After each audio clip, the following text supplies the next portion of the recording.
आज है 4 जनवरी 2026। अस्सलाम वालेकुम मेरे दोस्तों, सजनों और बेलियो। Weekly vegetable garden overview.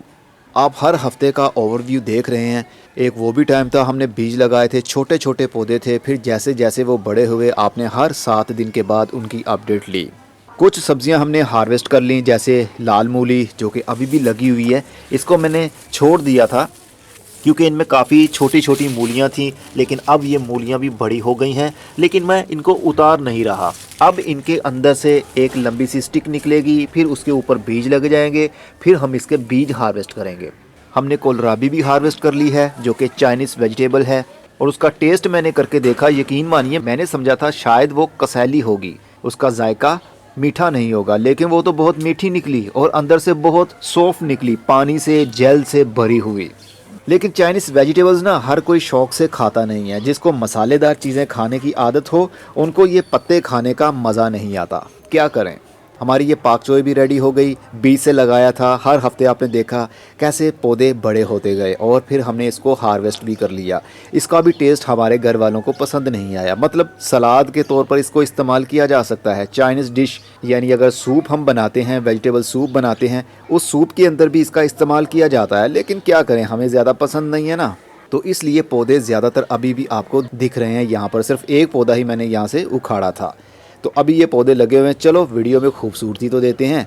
जैसे जैसे मौसम गर्म होता जाएगा, वैसे वैसे हम गर्मी वाली सब्जियों के बीज भी लगाना शुरू कर देंगे। सफ़ेद मूली भी हमने हार्वेस्ट कर ली, गाजर भी हार्वेस्ट कर ली, गोभी भी हार्वेस्ट कर ली, पालक लगाई थी वो भी हार्वेस्ट कर ली, धनिया लगाया था वो भी उतारा। मतलब काफ़ी हद तक हमारी वीडियोस कंप्लीट हो गई हैं इन्हीं हर 7 दिन के ओवरव्यूज़ के अंदर।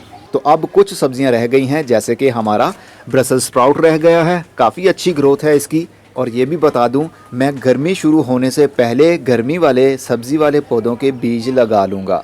कुछ दिनों के अंदर अंदर मैं बीज लगाऊंगा और उनको पॉली हाउस के अंदर रखूंगा, ताकि जैसे ही 15 फरवरी से मार्च का महीना आए तो मेरे पौधे इतने बड़े हो गए हों कि मैं उनको बाहर निकाल कर ट्रांसप्लांट क्यारियों के अंदर कर सकूं, और बहुत ज़्यादा गर्मी शुरू होने से पहले पहले, मतलब जून के महीने से पहले पहले उनके ऊपर फल लगना भी शुरू हो जाए। क्योंकि गर्मी वाली जो सब्ज़ियाँ होती हैं ना, वो ज़्यादातर बेल वाली होती हैं, तो उनको ज़्यादा तेज़ धूप की ज़रूरत नहीं होती छतों पर। ज़मीन की बात और है, खेतों की बात और है। छत के ऊपर जब गर्मी पड़ती है, आपको मालूम है चारों तरफ से गर्मी आ रही होती है। मतलब फ़र्श नीचे से भी गर्म होता है, दीवारें भी गर्म होती हैं, ऊपर से भी गर्मी आ रही होती है। तो हमें थोड़ा पहले अगर हम पौधों को बड़ा कर लेंगे तो पौधे थोड़े से बर्दाश्त करने के काबिल हो जाएंगे गर्मी को। तो ब्रसल स्प्राउट्स यहाँ पर काफ़ी पौधे लगे हुए हैं, लेकिन अभी तक इनके अंदर कोई ब्रसल स्प्राउट की स्टिक नहीं निकली, लेकिन वो भी इंशाल्लाह निकलेगी ज़रूर। ब्रोकली के मैंने काफ़ी पत्ते काट दिए, क्योंकि यहाँ पर मैंने लहसुन लगाया हुआ है ना, तो इसके ऊपर शेडी एरिया बन रहा था, तो पौधों की ग्रोथ हो नहीं रही थी। तो पत्ते मैंने काट दिए ब्रोकली के। देखिए कितना खूबसूरत ब्रोकली का फूल बन रहा है। अगर हम इसको नहीं उतारेंगे ना, तो ये बड़ा होता हुआ बिल्कुल फैल जाएगा, फिर उसके अंदर से फूल खिलना शुरू हो जाएंगे। मतलब वो बीज वाली स्टेज पर पहुंच जाता है। अभी तो ये बहुत छोटा है, ये उतारने के और खाने के काबिल नहीं है, अभी इसने और बड़ा होना है। देखिए कितना खूबसूरत लग रहा है। बारीक बारीक से दाने, कुछ अजीब भी लगते हैं, लेकिन खाने पर यकीन मानिए बहुत मज़ेदार होता है। क्रंची होता है, ये कड़वा भी नहीं होता और ना बहुत ज़्यादा मीठा होता है। वही चाइनीज़ वेजिटेबल, ना कड़वी ना मीठी, ना इधर की ना उधर की।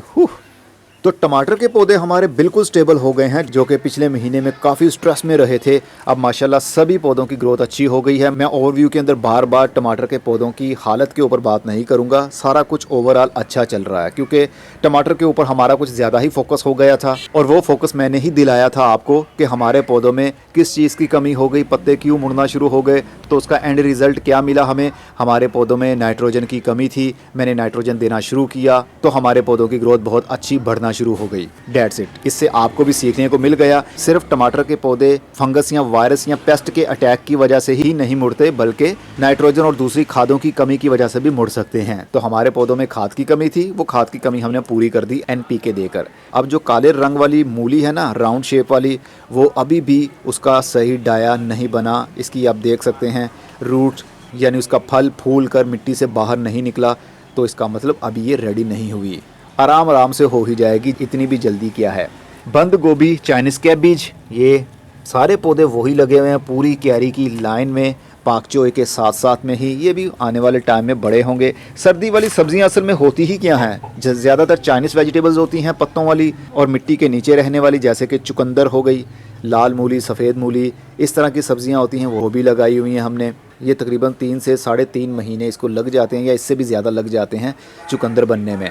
चलिए दूसरे छत पर चलते हैं और जो हरी मिर्च के पौधे हमने इस पॉली हाउस के अंदर रखे थे ट्रांसप्लांट करने के बाद, देखिए वो सारे के सारे स्टेबल हैं, अपनी अपनी जगह पर अभी भी खड़े हैं और ज़िंदा हैं। लेकिन इनको मैं ज़्यादा पानी नहीं दे रहा हूँ क्योंकि ठंड के दिन है ना, तो ठंड के दिनों में इनको ज़्यादा पानी की ज़रूरत नहीं होती, सिर्फ हीट की ज़रूरत होती है। इसीलिए तो इस पॉली हाउस के अंदर रखा हुआ है मैंने। काफ़ी लोग कमेंट करते हैं कि आप हाउस प्लांट के ऊपर भी तो वीडियो बनाया करें, नर्सरी पर जाकर भी तो वीडियो बनाएं, सिर्फ सब्ज़ी को ही लेकर बैठ गए हैं आप। असल में इस चैनल के ऊपर सारी ऑडियंस थी, सब्ज़ी लगाने वाली, घरों में फूल वाले पौधे लगाने वाली, घरों में तोते पालने वाली, घरों में मछलियां पालने वाली, तो सारा कंटेंट आता था ना इस चैनल पर। इसलिए हर किसी को अपनी अपनी एक फील्ड पसंद है और मैं इस वक्त टोटल शिफ्ट हो गया हूँ, सिर्फ सब्ज़ी वाले पौधे ही लगाने हैं और उसी के ऊपर वीडियोज़ आएंगी, हाउस प्लांट्स के ऊपर वीडियोज़ आएंगी ही नहीं। मैंने यही कहा था ना आपको। तो काफ़ी कमेंट्स आते हैं, मैं कोशिश करूँगा किसी नर्सरी पर जाकर उनकी वीडियो बनाऊँ, सीज़न के हिसाब से पौधे कौन से आए हैं, कौन से उग रहे हैं, उसकी अपडेट भी आपको दूँ, ताकि हमारी सारी ऑडियंस खुश हो सके, उसको उसके मतलब का कंटेंट मिल सके। तो कल मैंने अंजीर की कलमें लगा ली, आपने वीडियो में देख तो लिया है। हर हफ्ते की अपडेट में अब ये भी शामिल हो गया है। दूसरी वीडियो देखें या ना देखें, अपडेट वाली वीडियो ज़रूर देखा करें जो हर हफ्ते के बाद अपलोड होती है। मेरी कोशिश होती है कि वो हर इतवार वाले दिन ही अपलोड हुआ करे, क्योंकि इस तरह आपको हर हफ्ते की अपडेट मिलती रहती है कि पौधा कितना बड़ा हुआ है, कोई मुरझा गया है, कोई बड़ा नहीं हो रहा, क्या वजह हो सकती है। चलिए वजह जो भी हो, दूसरी छत पर चलते हैं। मटर के पौधे देखिए, मटर का मेरा एक्सपीरियंस बहुत अच्छा नहीं रहा, लेकिन मटर लगे ज़रूर।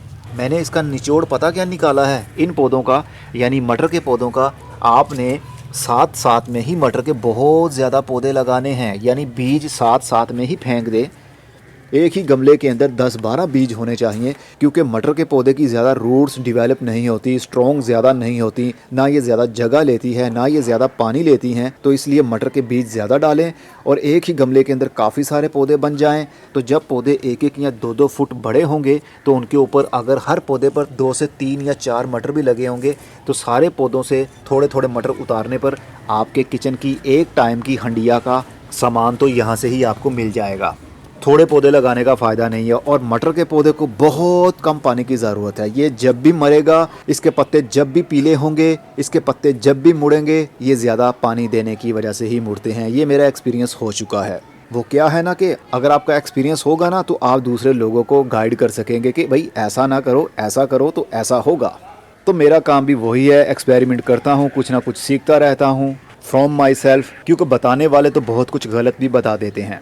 तो ख़ुद से सीख कर जो रिज़ल्ट मिलता है वो आप लोगों के साथ में शेयर करता हूँ। जो टमाटर पिछले महीनों में काफ़ी परेशानी के आलम में थे, पौधे इनके पत्ते मुड़ गए थे, तो उसी कशमकश में मैंने बाज़ार से टमाटर लिया और उसको इस गमले के अंदर स्लाइसिस काट कर रख दिया और ऊपर से प्लास्टिक से कवर कर दिया था। तो हमारे काफ़ी सारे पौधे उग गए थे, मतलब बीज जर्मिनेट हो गए थे, लेकिन ज़्यादा नमी होने की वजह से भी उनके तने गल कर वो पौधे एक साइड पर झुक कर गिर गए। फिर अब मैंने इसका कवर हटा दिया है, बस ये थोड़ा सा गैप छोड़ दिया है ताकि रात की ओस सीधी सीधी पौधों के पत्तों पर ना जाए, क्योंकि छोटे पौधे होंगे तो उनके ऊपर रात का ठंडा पानी ओस का गिरेगा तो ये पौधे यहीं के यहीं मुरझा जाएंगे, मर जाएंगे। तो अब ये हमारे 5 पौधे हैं और इंशाल्लाह ये बड़े हो जाएंगे, तो इसको हम फरवरी के महीने में या फिर जनवरी के एंड में इनको निकाल कर किसी और जगह पर ट्रांसप्लांट भी कर सकेंगे। तो इस तरह आप अपने घर के अंदर जो फल होता है टमाटर का, मिर्चों का, उसके अंदर से बीज निकालें और वो भी लगा सकते हैं। तो हमारे दूसरे टेरेस के ऊपर क्या चल रहा है ये भी तो आपको हर हफ्ते की अपडेट में पता चल जाता है। कुछ नया मैं जब कर रहा हूँ ना, तो वो मैं ज़रूर बता देता हूँ। जैसा कि ये पराली है मेरे पास, ये मैंने एज आ मल्चर अपनी पूरी क्यारी में फैला दी है। इसके नीचे धनिए के पौधे भी हैं। देखिए कुछ दिन हो गए हैं मुझे ये डाले हुए, तो अब इनके अंदर से ही हरे धनिए के पौधे भी बाहर निकल रहे हैं। इस तरह बिल्लियाँ आना थोड़ा कम हो जाती हैं और मिट्टी के ऊपर सीधी सीधी ठंडी हवा या फिर सीधी सीधी धूप नहीं आ पाती, तो हमारी मिट्टी के अंदर माइक्रोब्स ज़िंदा रहते हैं, अपनी तादाद को बढ़ाते रहते हैं। ये फ़ायदा होता है मल्च करने का। लेकिन गमलों में मल्च करने का फ़ायदा नहीं होता इतना, क्योंकि छोटी सी स्पेस होती है। आपको ये भी आइडिया नहीं हो पाता कि मल्च के नीचे पानी की कितनी ज़रूरत है कितनी नहीं। तो गमलों में इतना ख़ास मल्चिंग का फ़ायदा आपको नज़र नहीं आएगा सर्दी के दिनों में। गर्मी के दिनों में कुछ फ़ायदा हो सकता है, जैसे कि धूप पड़ती है तो मिट्टी जल्दी खुश्क हो जाती है। तो गर्मी के दिनों में मल्च करने से मॉइस्चर जल्दी उड़ेगा नहीं धूप लगने की वजह से, तो पौधों की मिट्टी थोड़ी सी ठंडी रहेगी। लेकिन सर्दी के दिनों में इतना ख़ास गमलों में फ़ायदा नहीं होता। यहाँ पर स्वीट कॉर्न के पौधे मैंने बीज कुछ लगा दिए थे। अब ये पौधे माशाल्लाह बड़े हो गए हैं। ये देखिए भुट्टा लगने की तैयारी में है। आने वाले दिनों में हो सकता है कि अगले हफ्ते तक कुछ ना कुछ भुट्टा बनना शुरू हो जाए। ये भी पौधे के अंदर ऐसा ही है।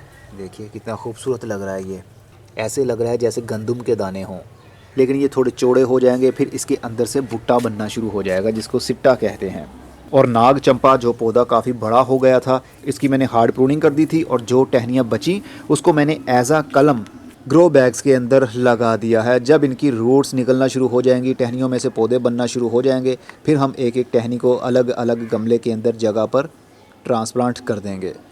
तो कलम लगाने का यही राइट टाइम है। फटाफट से कीजिए, वक्त ज़ाया मत कीजिए। पूरा जनवरी का महीना है आपके पास। सख्त लकड़ी वाले पौधों की, जैसे गुलाब की कलम लगानी हो वो भी आप लगा सकते हैं। इस महीने में कलमें लगाने के बाद उनको कवर करने की भी ज़रूरत नहीं पड़ेगी प्लास्टिक से। मैंने कल की वीडियो में आपको बताया भी था। अब मैं चलता हूँ, अगली वीडियो में फिर किसी नई मालूमात के साथ मिलूँगा। तब तक अपना बहुत सारा ख्याल रखिएगा। खुदा हाफिज़।